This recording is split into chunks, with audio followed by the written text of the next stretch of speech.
warahmatullahi wabarakatuh. Alhamdulillah, nahmaduhu wa nasta'inuhu wa nastaghfiruh wa na'udzu billahi min shururi anfusina wa min sayyiati a'malina. May yahdihillahu fala mudilla lah wa may yudlil fala hadiyalah. Asyhadu an la ilaha illallah wahdahu la syarikalah wa asyhadu anna Muhammadan 'abduhu wa rasuluh. Allahumma salli wa sallim ala Muhammad wa ala alihi wa sahbihi ajma'in. Ya ayyuhalladzina amanu taqullaha haqqa tuqatih wa la tamutunna illa wa antum muslimun. Ya ayyuhan nasu taqu rabbakumul ladzi khalaqakum min nafsin wahidah wa khalaqa minha zawjaha wa bassa minhuma rijalan katsiran wa nisaa'a wattaqullaha alladzi tasaaluna bihi wal arham innallaha kana 'alaikum raqiba. Ya ayyuhalladzina amanu taqullaha wa qulu qawlan sadida yuslih lakum a'malakum wa yaghfir lakum dhunubakum wa man yuti'illaha wa rasulahu faqad faza fawzan 'azima. Fa inna asdaqal hadithi kitabullah wa khairal hadi hadi Muhammad wa syarral umuri muhdatsatuha wa kullu muhdatsatin bid'ah wa kullu bid'atin dhalalah. Amma ba'd. Muslimin dan muslimat yang dirahmati oleh Allah Subhanahu wa taala sekalian, alhamdulillah, pada malam ini kita dapat bersambung semula kuliah kita membaca buku metodologi memahami hadis, dan kita insya-Allah hari ini nak bincang ataupun nak mula masuk bab yang ketujuh, yang mana dua bab yang terakhir lah. Kita ada bab 8 dan bab 9 aja. Ni tiga bab yang terakhir, iaitu bab 7, bab 8 dan bab 9. Tak lama lah nak habis dah buku ni. Baik.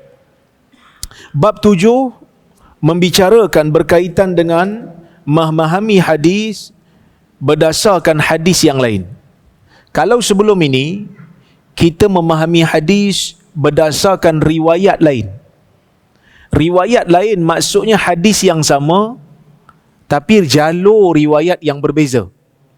Hadis yang sama kita jumpa dalam Bukhari, kita kena tengok hadis yang sama dalam Sahih Muslim. Kita kena tengok hadis yang sama dalam Sunan Abi Daud. Itu bab yang lepas, yang telah pun kita huraikan. Kali ini kita nak masuk pada satu tajuk, memahami hadis berdasarkan hadis lain. Maksud hadis lain tu ialah hadis riwayat sahabat lain. Hadis riwayat sahabat yang lain. Boleh jadi tajuknya sama, boleh jadi tajuknya berbeza. Kan? Sebagai contoh, sebahagian ulama berbeza pendapat, bukan kata para ulama, berbeza pendapat berkaitan dengan hukum orang perempuan nak musafir tanpa mahram. Boleh tak orang perempuan musafir tanpa mahram? Para ulama berbeza pendapat. Majoriti ulama mengatakan tidak dibenarkan mana-mana perempuan yang beriman kepada Allah dan Rasul untuk bermusafir perjalanan 1 hari dan 1 malam, melainkan bersamanya perlu ada mahramnya. Ini berdasarkan kepada hadis Nabi sallallahu alaihi wasallam, la yahillu limra'atin tu'minu billahi wal yawmil akhir an tusafira masirata yawmin wa laylah illa wa ma'aha zi mahram, azu mahram, ya. Tidak halal, atau kama qal, tidak halal bagi seorang wanita yang beriman kepada Allah dan hari kiamat untuk bermusafir walaupun jarak perjalanan itu 1 hari dan 1 malam, melainkan perlu bersamanya mahram. Mahram ni orang yang tak halal untuk dia menikah lah, lelaki. Lelaki yang boleh lindungi dia. Jadi majoriti ulama tak bagi. Cuma ada satu pandangan dalam mazhab Asy-Syafi'i yang mengatakan perempuan kalau nak pergi haji boleh, walaupun tanpa mahram lelaki, jika dia pergi sekumpulan perempuan-perempuan yang dipercayai, perempuan-perempuan baik belaka, dan perjalanan itu selamat. Sebahagian ulama, terutama ulama kontemporari seperti Dr. Yusuf Al-Qaradawi, ketika membahaskan tentang isu ni, dia cenderung untuk kata perempuan ni pada zaman ini dibenarkan untuk bermusafir walaupun tak ada mahram. Walaupun tak ada mahram, selagi mana perjalanan itu dipercayai selamat. Dia menggunakan hadis lain. Di sana ada hadis lain dalam bab lain, tapi mengisyaratkan benda yang hampir sama. Contoh, hadis dia kata, di sana ada satu hadis Nabi sallallahu alaihi wasallam berbicara dengan Adi bin Hatim, seorang sahabat yang asalnya ahli kitab. Nabi sallallahu alaihi wasallam menceritakan akan sampai satu zaman di mana Islam akan tersebar sehinggakan seorang perempuan boleh bermusafir tanpa gangguan. Za'inah disebut dalam hadis itu, za'inah. Perempuan tu bermusafir dan tak disebut padanya ada mahram, menunjukkan yang penting dalam bab ini ialah selamat. Itu sebahagian ulama, dan saya kira lah pada zaman ni kebanyakan daripada kita mengambil pandangan minoriti inilah yang mengatakan orang perempuan boleh untuk bermusafir, orang perempuan boleh untuk bermusafir kalau keadaan itu selamat. Kalau keadaan itu dipercayai tidak membahayakan diri dia. Tapi kalau dia nak pergi musafir seorang-seorang di tempat yang kita percaya bahaya, kan dia bawa beg seorang-seorang, kita kata nak pergi mana? Saya nak musafir pergi Kabul, Afghanistan.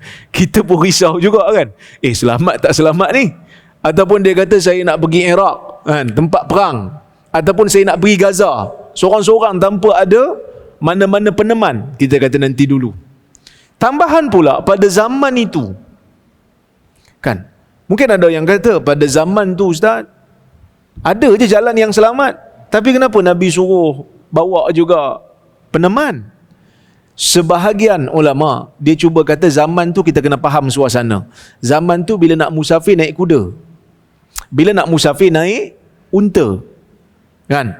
Kalau naik kuda dengan naik unta ni, macam mana perempuan nak naik atas kuda dengan unta kalau tak ditolak ataupun dipegang oleh suami dia ataupun mahram dia? Kan takkan orang yang jaga unta tu pula nak pergi tolak? Bukan mahram dia, bukan suami dia. Jadi keadaan itu, suasana itu, menyebabkan disyaratkan mahram. Ini contohlah. Tapi adakah dipersetujui oleh majoriti ulama? Tak. Majoriti ulama tetap pegang kata perempuan tak boleh musafir melainkan dengan mahram. Itu majoriti ulama. Bahkan di kalangan guru saya pun ada yang strict dalam masalah ni. Guru-guru saya pun ada yang okey, ada yang ikut pandangan Dr. Yusuf Al-Qaradawi rahimahullah, ada yang pegang pada pendapat majoriti. Dia kata tak boleh, sehari semalam aja. Dia kata apa yang susah sehari semalam? Naik flight pun paling lama 17-18 jam, tak sampai sehari pun. Tapi problem lah, sebab kalau ada transit macam mana? Kan? Tapi ada yang berpegang dengan pendapat tak boleh, tetap tak boleh. Okey? Itu sebagai contoh. Baik. Sudah diketahui dalam kalangan setiap penuntut ilmu hadis bahawa hadis Nabi sallallahu alaihi wasallam itu adalah semua perkara yang disandarkan kepada Nabi sallallahu alaihi wasallam, sama ada melalui percakapan atau perbuatan atau takrir, perakuan, atau sifat khuluqiyah, iaitu akhlak, ataupun khilqiyah, sifat kejadian tubuh badan Nabi sallallahu alaihi wasallam. Semua tu termasuk di dalam hadis. Apa saja yang terbit daripada Nabi sallallahu alaihi wasallam, perkataan ke, perbuatan ke, perakuan ke, masuk perakuan ni sesuatu yang berlaku di depan Nabi sallallahu alaihi wasallam ataupun di zaman Nabi sallallahu alaihi wasallam dan dalam pengetahuan Nabi sallallahu alaihi wasallam, tapi Nabi tak bantah. Nabi tak bantah. Nabi tak bantah, itu maksudnya Nabi approve. Kenapa kalau Nabi tak bantah tu dipanggil hadis? Kerana Nabi SAW tidak akan bantah dalam perkara, tidak akan diam dalam perkara maksiat. Kalau benda tu maksiat berlaku di depan Nabi SAW, ataupun tak berlaku depan Nabi tapi berlaku di zaman Nabi dan Nabi tahu, kalau benda tu maksiat mesti Nabi bagi tahu. Nabi tak boleh diam. Sebab itu para ulama usul fiqh dia buat satu kaedah, la yajuzu sukut fi ma'radil hajah, la yunsabu ila sakitin qaul walakinna sukut fi ma'radil hajah bayan. Orang yang diam kita tak boleh kata dia berkata-kata. Kalau Nabi diam kita tak boleh kata dia hadis, sebab Nabi diam. Tapi diamnya Nabi SAW pada tempat yang perlu untuk dia bercakap, tapi Nabi tetap diam, bayan. Itu satu keterangan yang menunjukkan benda itu tidak dilarang. Sunnah takrir ni, perakuan ni, kadang-kadang Nabi tak bantah, Nabi diam aja. Ada yang kata Nabi diam, kadang-kadang Nabi tak diam, kadang-kadang Nabi senyum, kadang-kadang Nabi siap minta sikit lagi. Ada lagi tak? Macam satu kisah Abu Ubaidah. Abu Ubaidah dalam satu peperangan dia dipanggil sebagai Sariyatul Khabat. Peperangan tu dipanggil Sariyatul Khabat. Sariyatul Khabat ialah satu peperangan yang mana Nabi SAW hantar para sahabat bersama dengan Abu Ubaidah dalam satu misi nak pergi tinjau satu rombongan orang-orang kafir. Para ulama berbeza pendapat. Ada yang kata Quraisy, ada yang kata bukan Quraisy. Tapi dia pergi tinjau.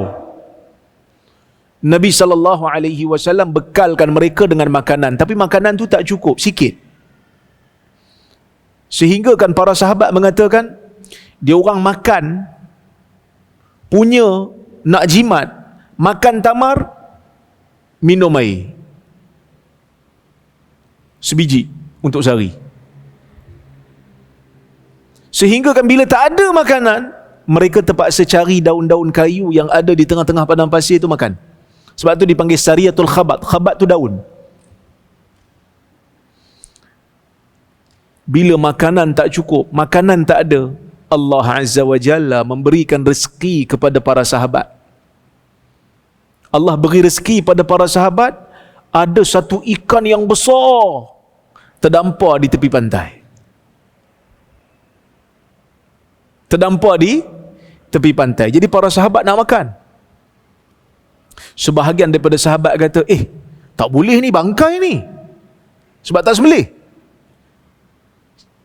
Majoriti kata tak apa, kita kan darurat, kita kan tengah lapar, kelaparan sekarang ni kan. Tapi ada yang kata, ni bukan bangkai, ni kan ikan. Mana ada orang sembelih ikan? Tuan-tuan hidup selama berpuluh-puluh tahun ni pernah sembelih ikan? Saya ingat tak pernah kot, beli ikan kat pasar mati belaka dah. Sebab ikan tu bangkai dia halal. Ini berdasarkan pada hadis yang sahih yang kita telah pun baca dalam kuliah yang lepas. Okey. Jadi dia orang pun makan. Kenyanglah. Sebahagian dia orang bawa balik. Bila dah dia orang sampai ke Madinah, dia orang cerita dekat Nabi SAW. Kami terjumpa ikan yang besar, kami makan berhari-hari, cukup kami makan. Kan? Nabi kata, ada sikit tak nak rasa?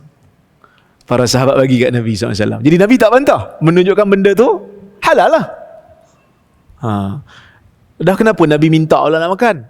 Pertama, basyariyatul Rasul, sifat keinsanan Rasul. Adalah sifat keinsanan tu, sifat manusiawi tu. Bila orang cerita, teringin. Bila orang cerita dia ada teringin, dia makan. Mungkin juga Nabi minta tu dan Nabi makan tu nak tunjuk pada orang ramai, ikan ni selagi mana dia ikan duduk dalam air, besar macam mana pun halal makan. Sebab para sahabat sebahagian mula-mula kata tak boleh makan ni, bangkai. Jadi dengan perbuatan Nabi SAW, selain daripada Nabi sebut, Nabi tunjuk pula dengan perbuatan, itu lebih kuat daripada hanya sekadar bercakap saja. Cakap dan buat. Cakap dan buat tu kadang-kadang lebih kuat daripada cakap saja. Antara cakap dengan buat, mana lagi kuat? Cakap lagi kuat, cakap lagi jelas daripada buat. Tapi kalau cakap saja tanpa buat, dengan cakap disertai dengan buat, cakap dengan disertai dengan buat tu lebih kuat lah, ya? Baik. Dan sifat-sifat Nabi SAW, akhlak Nabi tu pun hadis, tubuh badan Nabi SAW tu pun hadis, ya? Apabila sesebuah hadis itu dikeluarkan daripada suatu sumber, nescaya ia perlu difahami melalui keseluruhan hadis yang berkaitan, dan bukannya hanya berpada kepada satu hadis saja.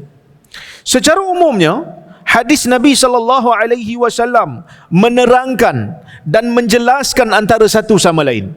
Bahkan apabila sesuatu hukum hakam itu tidak dijelaskan secara terperinci dalam hadis tertentu, maka hadis yang lain akan menjelaskannya. Justru itu menjadi satu keperluan untuk mengumpulkan keseluruhan hadis yang berkaitan dengan sesuatu topik, agar dapat difahami keseluruhan hadis tersebut dengan kefahaman yang jitu dan tepat. Malah memahami sesebuah hadis tanpa penelitian terhadap hadis-hadis yang lain dalam sesuatu perkara, kemungkinan menjadi penyebab kepada kesalahan dalam memahami hadis. Sekiranya sesebuah hadis itu mentafsirkan dan mengkhususkan Al-Quran, ya, maka ia lebih utama untuk dilakukan penelitian terhadap sebahagian hadis yang lain. Bahkan dalam keadaan tertentu, penelitian terhadap hadis yang membicarakan topik lain perlu dilakukan bagi mendapatkan kefahaman yang tepat terhadap sesuatu hadis. Ni saya sebut tadi tu, kan? Kadang-kadang sebuah hadis tu cerita benda lain, tapi hadis yang cerita benda lain itu terdapat isyarat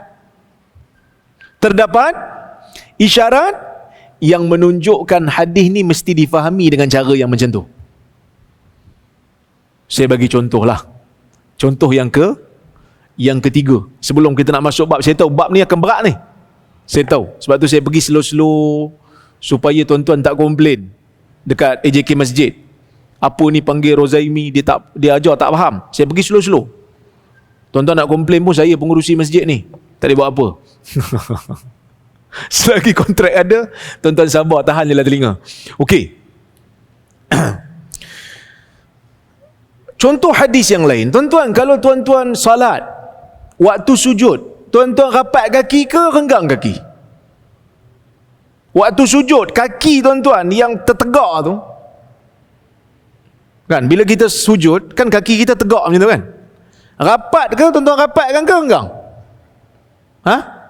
Haji rapat. Siapa renggang? Angkat tangan.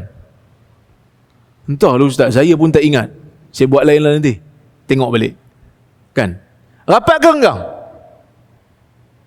Ada siapa tak yang buat renggang? Ada juga yang renggang kan? Yang renggang ni pakai fatwa siapa? Yang rapat ni pakai fatwa siapa? Kan? Dah mula. Tuan-tuan dah mula berderau dah. Salah ke aku solat selama ni? Jangan risau.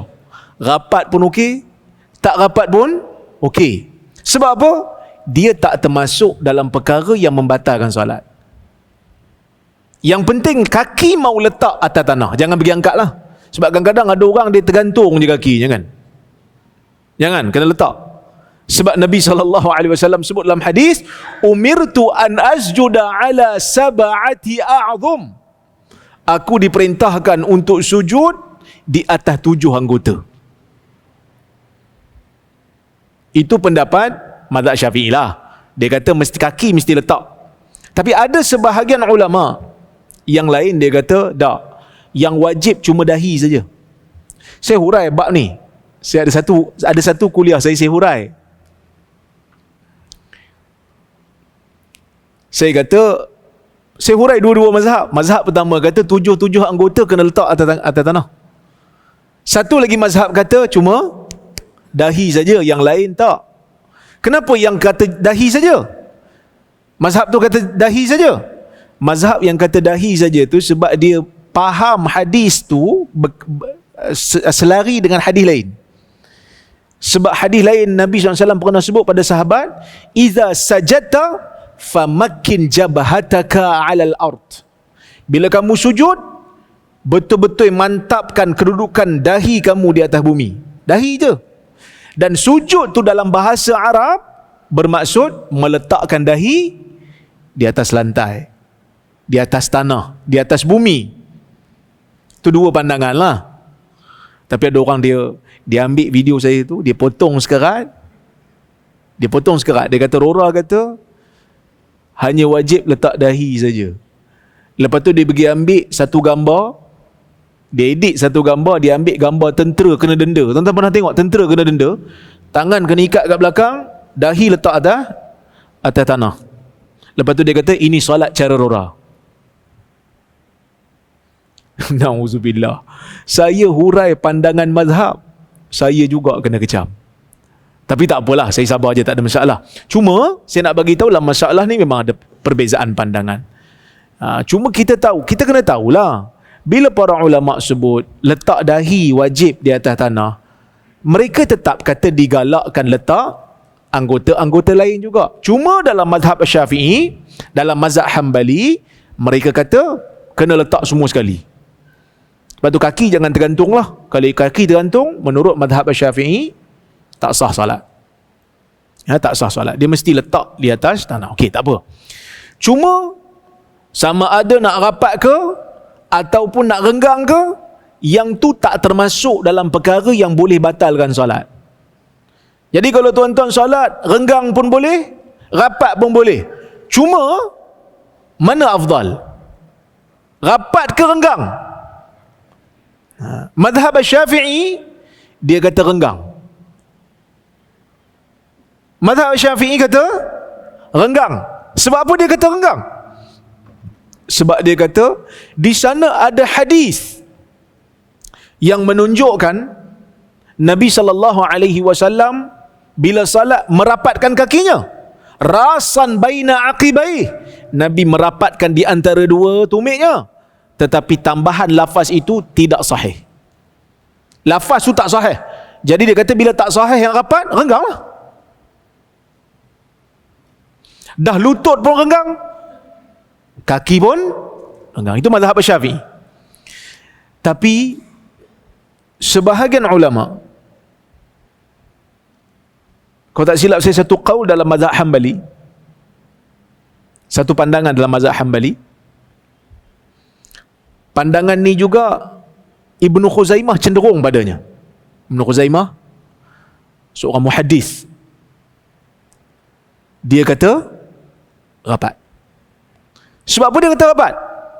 Sebab dia guna hadis itulah, rasan baina aqibai, Nabi melekatkan di antara kedua tumitnya. Tapi lafaz itu kan tak sahih. Ada seorang ulama contemporary, nama dia Muhammad bin Saleh Al-Utsaimin, ulama daripada Arab Saudi. Dia contemporary tapi meninggal lah. Waktu dia bahas isu ni dalam kitab dia, saya tak ingat sama ada dalam fatwa dia, Majmu' Fatwa, ataupun dalam kitab dia Syarhul Mumti'. Kalau tak silap saya Syarhul Mumti'. Sewaktu dia menghuraikan mazhab Hambali dalam masalah ni, dia hurai pendapat ulama ni, dia kata saya cenderung untuk kata rapat. Sebab apa rapat? Sebab dia kata di sana ada hadis yang lain yang mengisyaratkan Nabi SAW rapat. Mana hadisnya? Hadisnya ialah hadis Aisyah radhiyallahu anha, yang mana Aisyah radhiyallahu anha pada satu malam dia kehilangan Nabi SAW. Malam tu turn dia. Nabi kan dia ada turn kan, dengan isteri ramai kan, so ada turn. Malam tu turn dia. Tiba-tiba Nabi hilang. Dia ada satu kisah agak. Tengah-tengah malam Nabi hilang, Aisyah pergi cari Nabi dalam gelap. Sebab apa Aisyah datang cari Nabi? Sebab dia ada satu perasaan yang orang perempuan daripada zaman dulu ada. Apa dia? Cemburu lah. Malam ni turn aku. Mana boleh orang lain? Nabi tak lagi tempat lain. Kan? So dia cari-cari Nabi. Tiba-tiba Nabi muncul lah. Nabi tanya, "Malaki ya Aisyah?" Pasal apa kau wahai Aisyah? Aghirti, kau cemburu ke? Kan? Aisyah pun kata, macam mana tak cemburu? Dapat suami macam kau ya Rasulullah. Lepas tu Nabi kata, "Laqad ja'aki syaitanuk." Syaitan kamu telah datang wahai Aisyah. Terkejut Aisyah. Awa ma'iyya syaitan? Pada aku ada syaitan ke? Nabi kata, "Na'am." "Wa ma'aka ya Rasulullah?" Pada saya ada syaitan. Nabi kata, "Ya." Pada engkau ya Rasulullah? Ada? "Walakinnallaha a'anani alaihi hatta yuslim." Tapi syaitan yang ada pada aku ni, Allah bantu aku ke atasnya sehingga dia ni yuslim. Sehingga dia menyerah diri. Cuma para ulama berbeza. Ada yang kata menyerah diri ni maksud syaitan yang ada kat Nabi ni tak boleh nak ganggu Nabi lagi dah. Dia surrender. Give up. Ada yang kata syaitan yang ada kat Nabi tu masuk Islam. Sebab jin kan? So ada dua pendapat. Saya pun tak tahulah. Ni bab ghaib. Tidak ada kepastian dalam masalah ni. Cuma saya nak beritahu ada khilaf di kalangan para ulama. Okey. Cuma ni hadis lain. Aisyah hilang Nabi SAW pada satu malam. Aisyah mencari dalam gelap. Cari. Fawaqa'at yadi ala batni qadamaihi wahuma mansubatan. Ini dalam riwayat Muslim. Aku cari Nabi SAW. Dia cari, dia gagar, dia letak tangan, dia landing. Dia kata tiba-tiba tangan aku terlanding di atas tapak kedua kaki Nabi SAW dalam keadaan kedua-duanya sedang berdiri tegak, yakni Nabi sedang solat, Nabi tahajud. Hambali ambil hadis ni, dia kata, tengok, hadis ni menjadi bukti isteri kalau sentuh suami tanpa syahwat tak batal wudu. Sebab Nabi kan tengah solat dan tak ada riwayat kata Nabi orang kata apa, berhenti solat. Tapi mazhab Syafi'i pun ada juga jawapan. Dia kata Nabi mungkin pakai stokin. Sebab tu saya kata dalam masalah khilafiyah, masalah yang memang ulama' daripada zaman dulu beza, kita tak payah bertegang urat. Kita ambil pandangan yang kita rasa okey, yang kita rasa ini pandangan yang kuat, ni kehendak Allah dan Rasul, insya-Allah pada pandangan saya, pada penilaian saya, tuan-tuan let go. Tak payah nak bertegang urat. Tak payah nak bergaduh lah. Okey. Bila Aisyah letak tangan di atas kedua tapak kaki Nabi SAW, menunjukkan tapak kaki Nabi rapat ke renggang. Jadi Syekh Utsaimin, dia kata ini membuktikan bahawasanya Nabi SAW salat dan sujud, kakinya rapat. Sebab tu boleh landing atas dua-dua tapak kaki. Kalau dia renggang, dah tentu atas tanah. Kalau tak tengah-tengah tu, letak atas tanah. Atas lantai lah. Ataupun salah satu. Okey. Maka masing-masing ada hujah. Dan hadis ni cerita bab lain. Hadis ni bukan cerita bab nak sujud ke apa ke. Dia cerita bab Aisyah cari Nabi. Macam mana Aisyah terjumpa Nabi.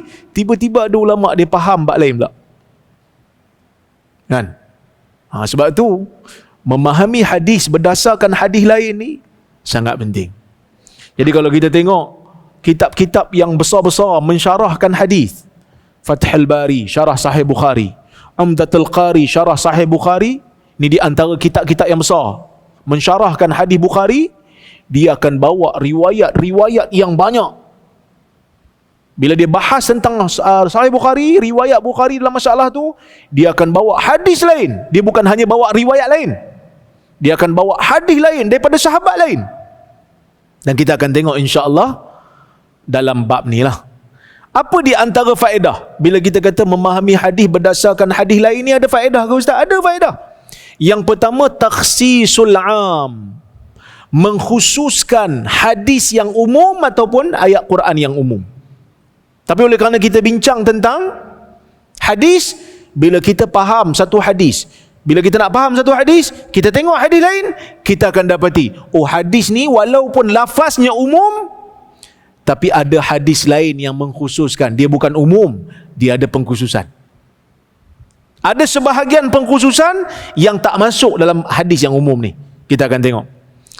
Okey, yang pertama, takhsis am, pengkhususan lafaz hadis yang umum. Okey. Pada hakikatnya, sesuatu lafaz dalam sesebuah hadis yang datang dalam bentuk umum membawa makna menyeluruh.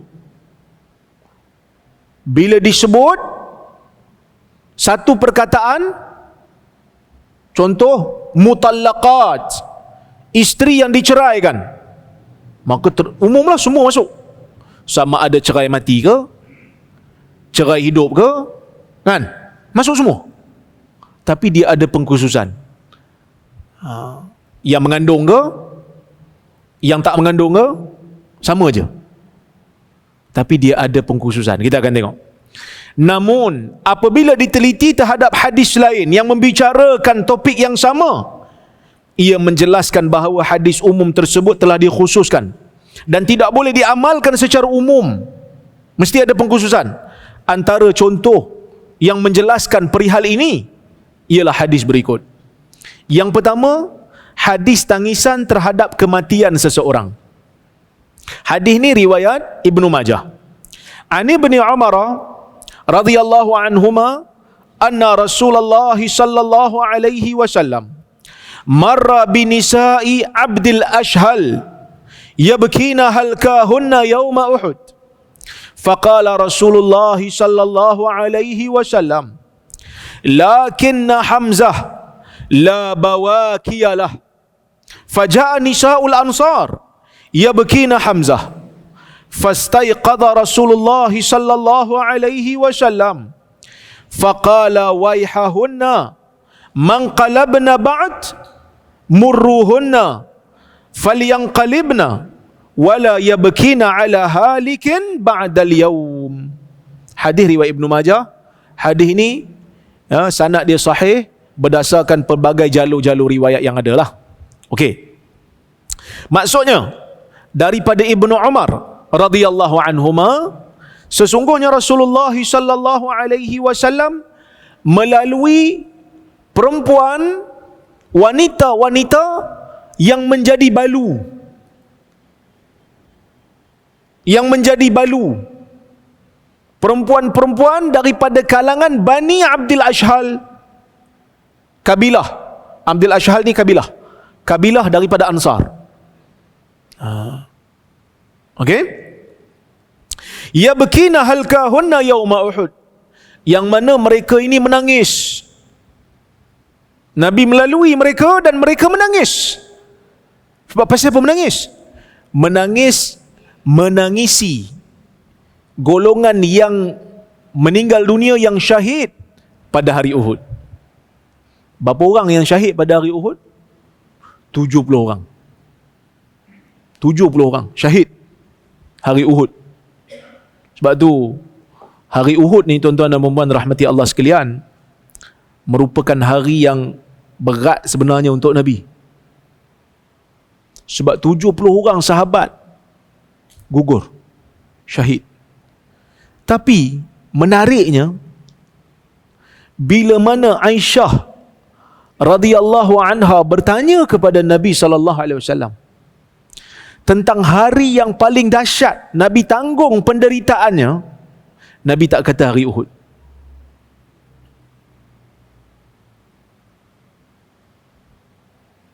Satu hari dalam hadis Bukhari, Aisyah pernah tanya Nabi.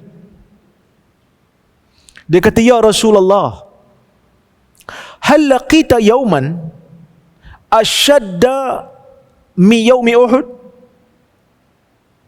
Ya Rasulullah, pernah tak satu hari berlalu ke atas kamu sepanjang pengalaman dakwah ini, satu hari berlalu dan hari itu lebih dahsyat daripada hari Uhud? Apa Nabi kata? Laqad laqitu min qaumiki ma laqit wa kana ashaddu ma laqitu yaumal aqabah. Sesungguhnya aku telah melalui hari-hari berdepan dengan kaummu, wahai Aisyah, tetapi aku tidak pernah jumpa satu hari yang lebih dahsyat penderitaannya berbanding hari Aqabah.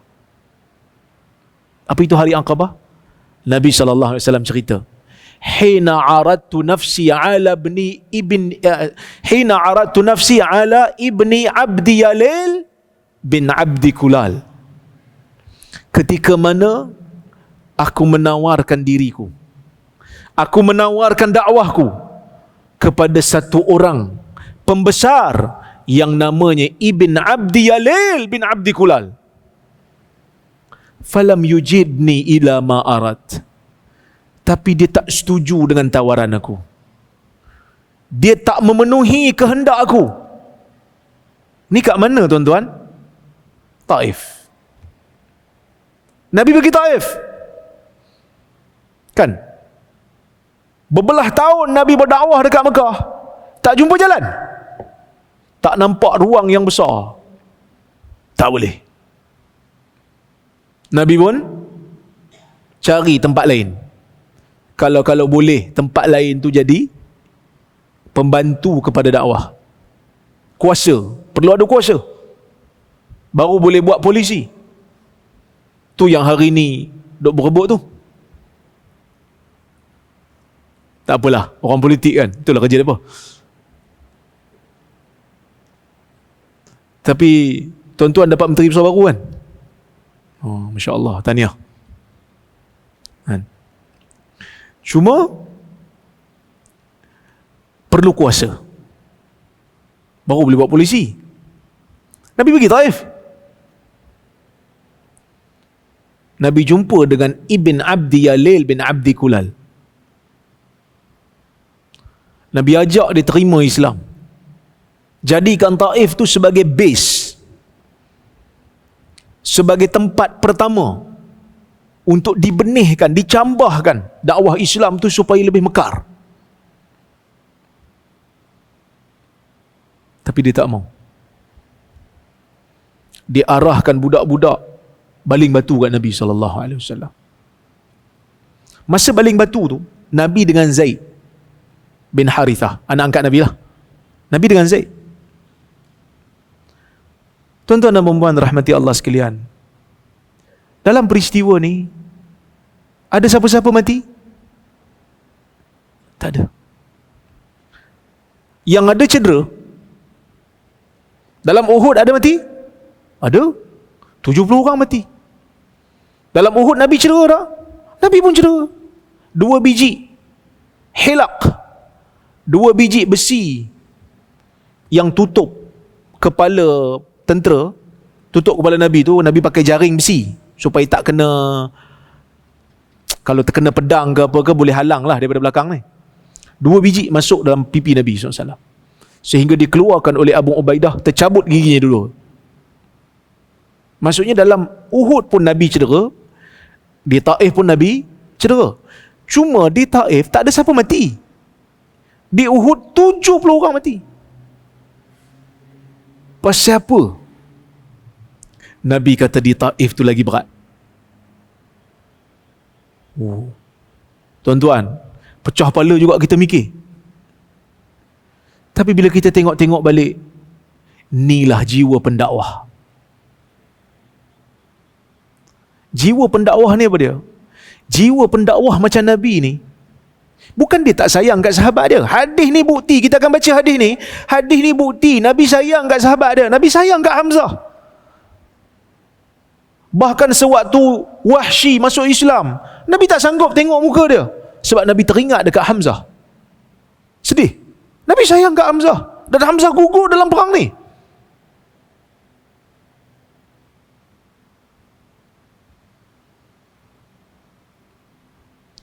Tapi seorang pendakwah dia kata apa? Kalau 70 orang gugur daripada kalangan sahabatku, mereka syahid. Mereka ahya inda rabbihim yurzaqun. Mereka diberikan rezeki di sisi Allah. Mereka selesa di alam barzakh. Sedih tu sedih, tapi tak sedahsyat Taif. 70 orang gugur, bina kekuatan baru. Lebih ramai generasi akan muncul. Itu tradisi agama. Allah Azza wa Jalla akan sediakan untuk agama dia ni manusia-manusia yang sedia dan setia untuk memperjuangkan agama.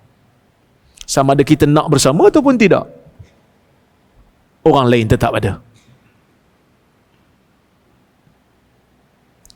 Tapi Taif, walaupun tak ada siapa mati, sebab Nabi dah tengok dah Mekah tak ada ruang, tak ada potensi besar. Taif pula baling batu kat dia. Maka sebab itu Nabi rasa susah hati. Sebab mana aku nak bawa dakwah ni? Aku nak bawa dakwah ni kat mana? Nabi fikir tentang umat dia. Nabi fikir tentang agama dia. Di Mekah ada yang kena pukul, ada yang luka, ada yang dihina, dan Nabi SAW sendiri diberikan label macam-macam. Sedangkan dakwah Nabi untuk menyelamatkan mereka yang memberikan labelan, tu. Jadi sebab itu Nabi kata pada Aisyah, ni hari yang beban, ni hari yang berat, ini hari yang derita, lebih daripada hari Uhud. Dahsyat jiwa seorang pendakwah. Sebab itu tuan-tuan, orang yang semangat dakwah ni, kalau kita sekat dakwah dia sampai dia tak nampak jalan, dia memang kan tak boleh duduk diam. Dia akan rasa, dunia ni jadi sempit untuk dia. Dunia dah menjadi sempit. Jadi Nabi SAW, kita kena belajar daripada sirah ni, kan? Bukan saya nak suruh buang sifat manusia tu, Nabi sedih ke? Tapi kena fikir dakwah tu. Uhud walaupun 70 orang gugur syahid, paling tidak negara still ada, Madinah still ada, boleh menjadi base untuk train ramai lagi kader-kader untuk agama ni. Maka sebab itu dia orang menangis hari Uhud. Faqala Rasulullah sallallahu alaihi wasallam, Nabi pun bila tengok tu Nabi bersabda, lakinna Hamzah la bawakiyalah. Hamzah ni tak ada siapa menangis untuk dia. So Nabi tambah sedih. Sebatang kara lah Hamzah ni, kan? Tak ada orang menangis untuk dia. Faja'a nisa'ul ansar yabkina Hamzah. Tiba-tiba datang perempuan Ansar juga menangis atas kewafatan Hamzah. Fastaiqadha Rasulullah sallallahu alaihi wasallam. Nabi pun terjaga daripada tidur. Mungkin Nabi tertidur, lepas tu Nabi jaga pada tidur.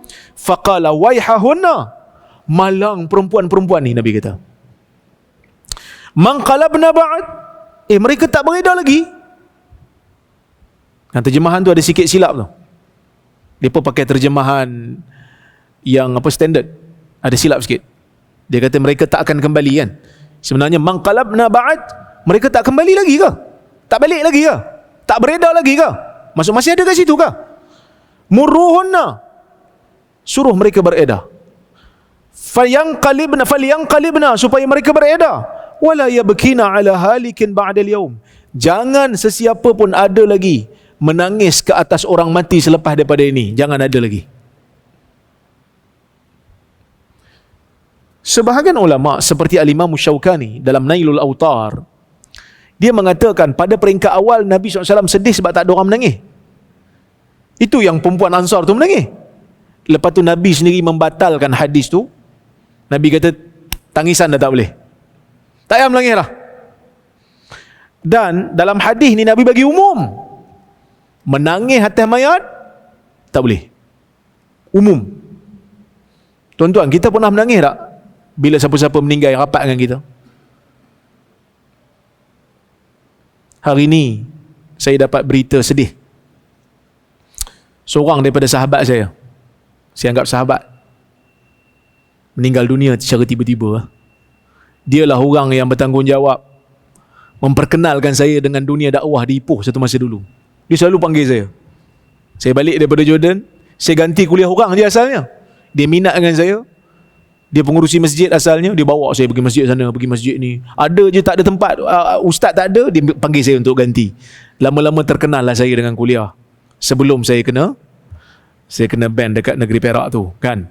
Tapi dia meninggal dunia hari ni. Kita doakan mudah-mudahan Allah Subhanahu Wa Taala merahmati dia. Ya Allah, maghfir lahu warhamhu wa'afihi wa'fu anhu. Nama dia Haji Sufyan, meninggal dunia. Ya. Baik. So Nabi SAW dalam hadis ni memberikan larangan umum. Jangan menangis. Macam mana ni? Kita kadang-kadang menangis juga. Maka saya kata kat situ, secara zahirnya hadis ini menerangkan tentang larangan menangisi terhadap mayat secara mutlak, secara umum. Ia merangkumi semua tangisan, sama ada diikuti dengan ratapan ataupun tidak. Namun hadis ini telah dikhususkan dengan hadis lain. Mujur lah kan. Kodak kita pun risau.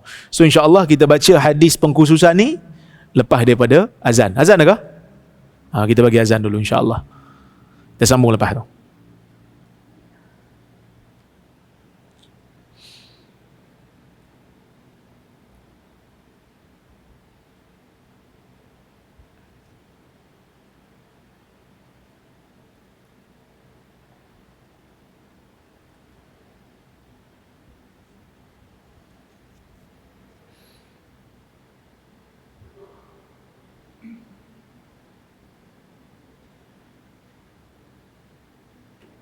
Allahu Akbar, Allahu Akbar, Allahu Akbar, Allahu Akbar. Asyhadu an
Okey.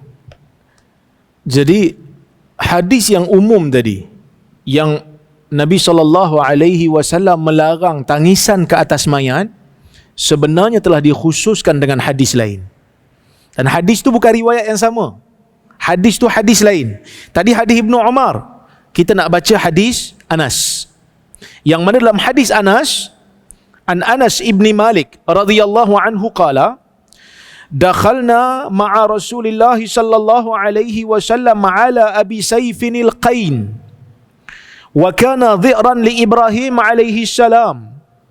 فأخذ رسول الله صلى الله عليه وسلم إبراهيم فقبله وشمه ثم دخلنا عليه بعد ذلك وإبراهيم يجود بنفسه فجعلت عين رسول الله صلى الله عليه وسلم تذرفان فقال له عبد الرحمن بن عوف رضي الله عنه وأنت يا رسول الله فقال يا ابن عوف إنها رحمة ثم أتبعها بأخرى فقال صلى الله عليه وسلم إن العين تدمع والقلب يحزن ولا نقول إلا ما يرضى ربنا وإن بفراقك يا إبراهيم لمحزونون. Ini hadis riwayat Al-Imam Al-Bukhari. Maksudnya daripada Anas bin Malik radhiyallahu anhu katanya, dakhalna ma'a Rasulillah SAW ala Abi Saifin al-Qain. Kami masuk bersama dengan Rasulullah sallallahu alaihi wasallam menemui Abu Saif al-Qain. Siapa Abu Saif al-Qain? Al-Qain tu gelaran dia sebab dia Al-Haddad. Dia ni kira tukang besi. Siapa Abu Saif ni? Hadis ni jelaskan. Dia kata wa kana dhi'ran li Ibrahim alaihi salam. Dia merupakan suami yang isterinya menyusukan anak Nabi SAW yang namanya Ibrahim. Nabi ada anak lelaki seorang namanya Ibrahim. Okey? Fa'akhadha Rasulullah sallallahu alaihi wasallam Ibrahim. Nabi pun ambil Ibrahim. Faqabbalahu wa shammahu. Nabi cium Ibrahim. Nabi cium Ibrahim tu, Nabi ambil bauan dia. Ibrahim ni kecil lagi. Summa dakhalna alaihi ba'da dhalik. Kemudian kami pun masuk bertemu dengan Nabi SAW lepas daripada tu. Wa Ibrahimu yajudu binafsih. Waktu tu Ibrahim sedang nazak. Ibrahim dah nak meninggal dunia dah. Anak Nabi yang kecil meninggal dunia lah. Yang inilah Ibrahim. Faja'alat aina Rasulillah sallallahu alaihi wasallam. Alif dekat Allah tu, dekat huruf lafzul jalalah tu tuan buang satu. Ada terlebih alif tu. Saya dah buang dah, tertinggal juga. Dia jadi, bila edit je dia jadi masalah. Kan? Kat komputer saya okey, masuk komputer editor dia jadi masalah.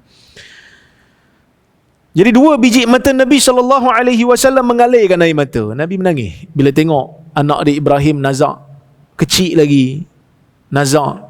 Nabi pun mengalirkan air mata. Faqala lahu Abdurrahman ibn Auf. Abdurrahman bin Auf kata apa? Dia kata, wa anta ya Rasulullah, engkau wahai Rasulullah. Kan? Engkau wahai Rasulullah. Ya Rasulullah, menangis juga. Kan? Menangis juga ke? Dia faham menangis itu tak boleh. Menangisi orang yang meninggal dunia tak boleh. Kata Nabi SAW, ya ibna Auf, innaha rahmah. Wahai Abdurrahman bin Auf, ini adalah rahmah. Ini adalah kasih sayang. Itu menunjukkan sayangnya Nabi SAW kepada anaknya. Summa atba'aha bi ukhra. Dia ulang lagi perkataan yang sama. Nabi SAW pun sebut, innal aina tadma'. Sesungguhnya mata itu menangis. Wal qalba yahzan. Jiwa itu berasa sedih. Wala naqulu illa ma yarda rabbuna. Tetapi kita tak sebut melainkan apa yang diredai oleh Tuhan kita. Wa inna bi firaqika ya Ibrahim la mahzunun. Dan sesungguhnya kami wahai Ibrahim sangat duka cita apabila berpisah dengan kamu. Okey. Berdasarkan kedua-dua hadis ini, ia jelas menunjukkan bahawa larangan yang terdapat dalam hadis yang pertama itu bukanlah larangan secara umum. Namun larangan yang dimaksudkan itu ialah tangisan yang khusus. Ibn Battal memberi komentar. Ibn Battal ni ulama Maliki. Dia ada satu kitab syarah Sahih Bukhari. Dia hurai hadis ni dan dia kata, dia beri komentar terhadap hadis Anas dengan mengatakan bahawa wa hadzal buka tafsirul buka'il mubah wal huznil jaiz. Tangisan yang ada dalam hadis ni, yang mana Nabi SAW menangis, dia merupakan tafsiran kepada tangisan yang dibenarkan dan kesedihan yang diharuskan. Wa zalika ma kana bidam'il ain wa riqqatin nafs. Betul kan baris itu? Wa riqqatin nafs, iaitu tangisan yang dibenarkan, kesedihan yang diharuskan hanya semata-mata dengan mengalirkan air mata, dan juga riqqatin nafs, jiwa yang lunak, jiwa yang riqqah. Riqqah ni halus, jadi lunak, jiwa jadi lunak, mata jadi berair. Walam yakun tasakhutan li amrillah, tapi bukan tangisan yang disebabkan oleh kerana marah ataupun bantah bagi takdir Allah.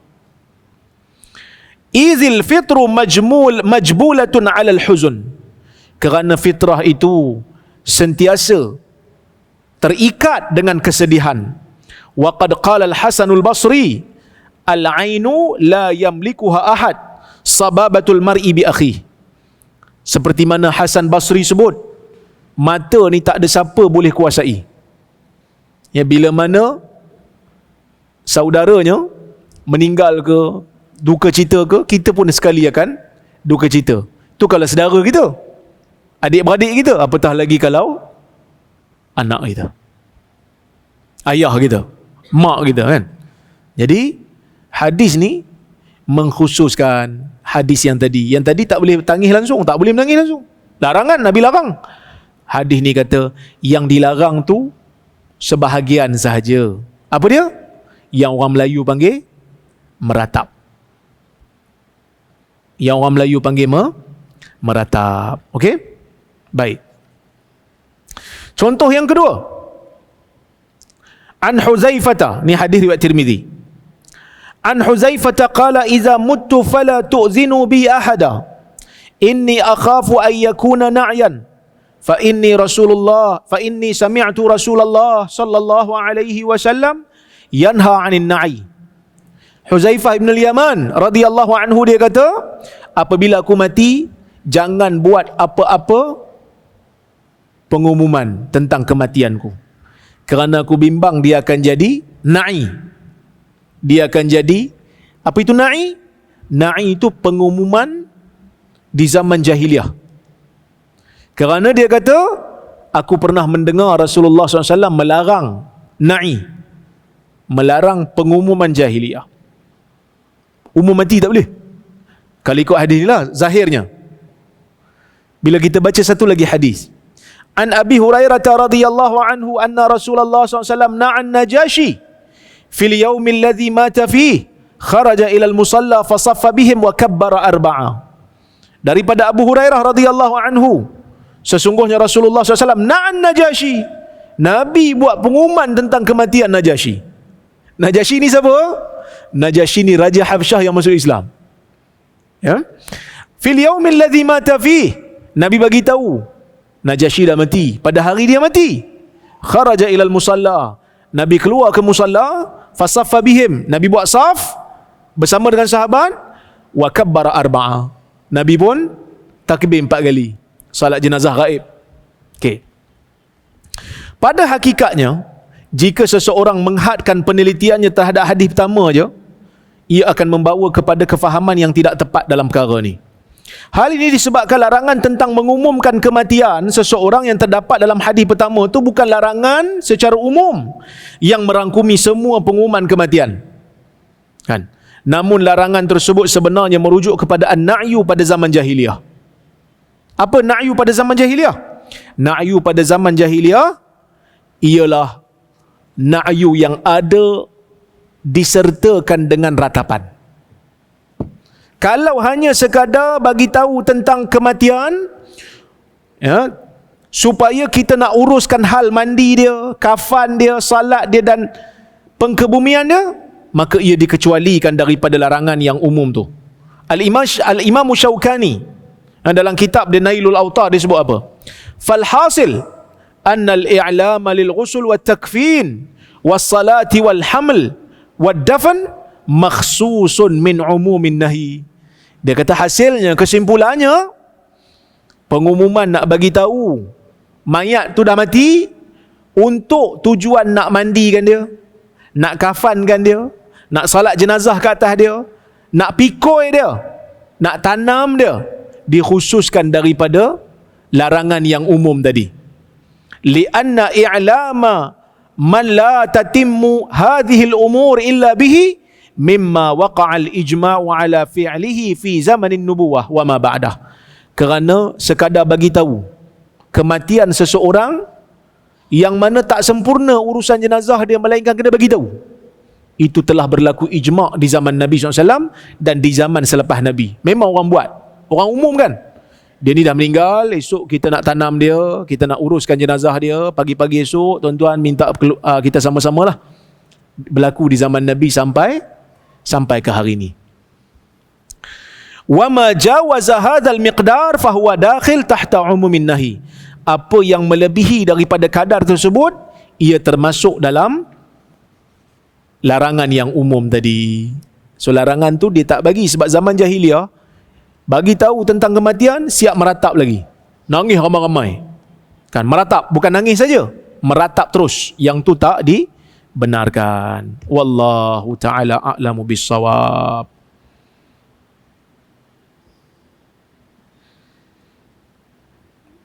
Okey. Kita berhenti dulu di sini, insya-Allah kita sambung kuliah akan datang. Saya tengok ada kalau ada soalan ataupun komentar saya lulukan ya. Kalau mampulah. Kalau mampu saya jawablah. Okey. Assalamualaikum Ustaz. Waalaikumsalam. Persoalan. Mengapa berlaku juga perbezaan pandangan antara disebut mazhab bukan mahzab. Mengapa berlaku juga perbezaan pandangan antara mazhab yang 4 tentang suatu hukum, sedangkan mereka telah pun melihat ayat Quran dan beberapa hadis sebelum berijtihad untuk mengeluarkan pandangan? Pasal apa beza? Sedangkan ayat yang dirujuk ayat yang sama, hadis yang dirujuk hadis yang sama. Tuan-tuan kena beli satu buku. Tajuk buku tu Raf'ul Malam an A'immatil A'lam. Mengangkat celaan daripada imam-imam tokoh-tokoh besar dalam agama. Karya Ibn Taymiyah Al-Harrani. Dan buku ni telah pun diterjemahkan dalam bahasa Melayu. Siapa terjemah? Saya pun tak ingat. Siapa jual? Bukan saya. Ini bukan kempen dalam masjid ni. Cuma tuan-tuan boleh cari. Di antara kandungan isi buku tu adalah dia sebut kenapa ulama beza pendapat. Antaranya disebabkan perbezaan ulama dalam penilaian hadis. Tadi kan kita bincang nak rapat ke nak renggang. Ada yang nilai lafaz yang rapat tu dhaif. Ada yang nilai lafaz yang rapat tu walaupun dhaif tapi ada hadis lain. Hadis lain, hadis Aisyah yang bagi sentuh kaki Nabi tu. Situ dah beza dah. Itu yang pertama. Yang kedua, kadang-kadang hadis tu tak sampai kat Nabi. Kat Nabi pula. Hadis tu tak sampai kat imam-imam mazhab ni. Sebab tu Abu Yusuf, anak murid kepada Abu Hanifah, pengasas mazhab Hanafi, bila dia sampai dekat Madinah, dia tengok hadis-hadis, dia kata, kalaulah sahabatku Abu Hanifah melihat riwayat-riwayat ini, sudah pasti dia akan menarik balik fatwa-fatwanya. Kerana pada zaman tu hadis-hadis ni masih dalam periwayatan. Kadang-kadang sampai, kadang-kadang tak sampai, kadang-kadang sampai, tapi daripada jalur yang tak sahih dia tak boleh pakai. Kan? Kadang-kadang ada ulama-ulama ni dia pakai hadis tu, dia tak tahu hadis tu telah dimansuhkan. Dia tahu yang awal je, yang ujung Nabi batalkan hadis tu dia tak tahu. Sampai kesudah dia semayang macam tu contohnya kan. Ada juga. Dan yang paling banyak, perbezaan cara faham. Beza cara faham. Ni Datuk Mufti kita ada bagi contoh dulu. Dia kata kita ada anak 2 orang. Seorang Muaz, seorang Abu. Anak saya. Saya kata dekat Muaz dengan Abu, Muaz dengan Abu, pergi kedai Pak Mat depan ni, beli gula 2 kilo. 2 orang ni pun pergilah kedai. Pergi kedai Pak Mat. Pak Mat, nak gula 2 kilo? Pak Mat kata, gula habis lah. Yang Muaz kata, gula habis? Macam mana Abu?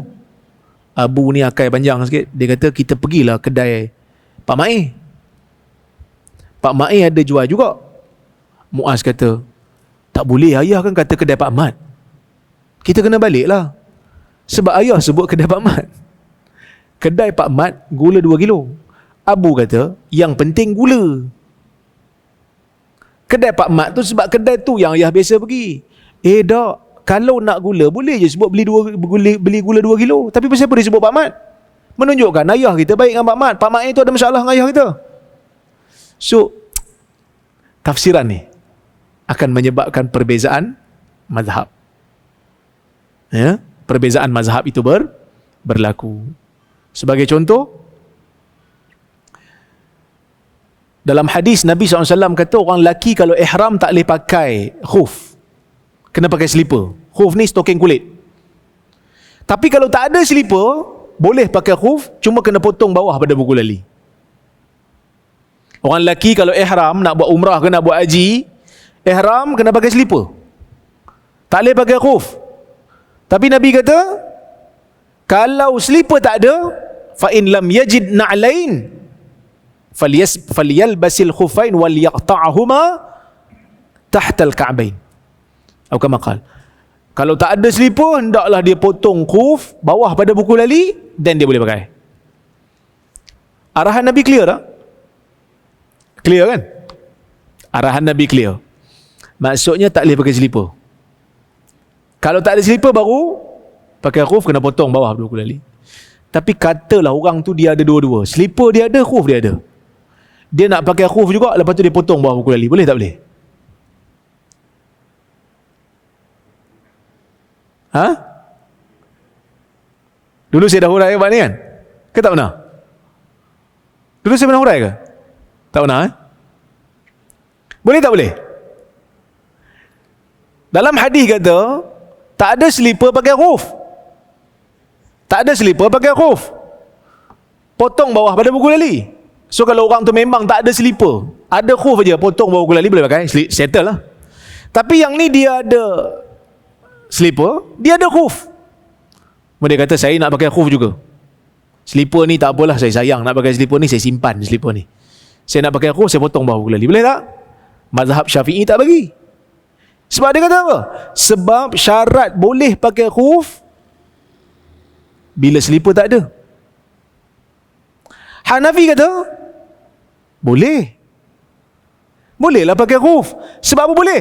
Sebab bila dah potong bawah pada buku lali, dia dah jadi slipper. Dah kenapa Nabi kata kalau tak ada slipper kena baru boleh pakai khuf? Iyalah, dah khuf elok-elok tutup buku lali, hai slipper pakailah. Slipper buat apa nak bagi potong pula? Bila potong rosaklah dia. Kan bazir tu. Ibn Taymiyah kata pendapat Hanafi ni betul. Mazhab Syafi'i kata tak. So beza cara faham. Kadang-kadang bukan beza cara faham. Itu beza cara faham. Kadang-kadang beza cara apply. Aplikasi. Ini saya dah hurai dulu. Kalau ingat lagi lah. Allah Subhanahu wa ta'ala mengatakan hukuman orang yang mencuri potong tangan. wasariqu wasariqatu faqta'u aydiyahuma. Orang mencuri laki dan perempuan, potong tangan. Dalam hadis sebut potong tangan daripada pergelangan. Faham tak? Clear. Definisi mencuri apa dia? Definisi mencuri, ambil harta orang sembunyi-sembunyi, tanpa dia sedar, dia tak ada, ambil harta dia, milik dia, di tempat simpannya yang sesuai untuk dia. So orang tu simpan duit dia dalam harta, dalam peti besi dia. Ada orang pergi pecah rumah dia, ambil duit dia. Tu dikira mencuri tak? Mencuri. Mencuri ada beza dengan merompak. Merompak terang-terang, yang tu ada hukum lain. Yang ni mencuri senyap-senyap. So definisi mencuri, ambil harta orang senyap-senyap tanpa izin daripada tempat harta tu disimpan, yang mana tempat simpan tu selayak baginya. Yang tadi dalam peti besi, dalam rumah. Okey. Bila nak aplikasi, para ulama dia bahas tentang satu fenomena yang ada di Mesir zaman dulu. Satu pencuri yang tak pernah ada di zaman sebelumnya. Apa dia? Mencuri kain kapan. Curi kain kapan kira curi tak? Pertama, kain kapan siapa punya?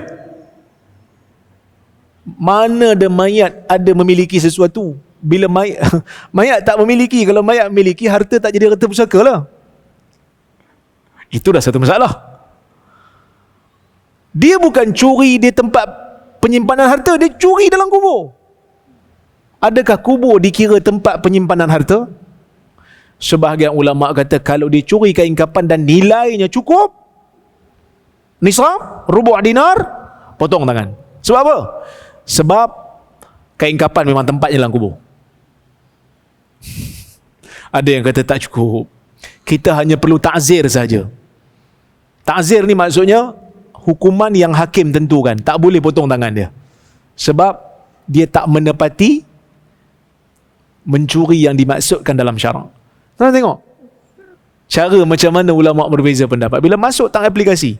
Ada juga dalam syariat muncul dalam tengah-tengah masyarakat Islam yang dipanggil sebagai pickpocket. Mencuri biasanya orang tak ada, ni orang tengah sedar, dia boleh tarik, hilang tu. Kena hudud tak kena hudud? Sekali lagi ulama berbeza pendapat. Okey?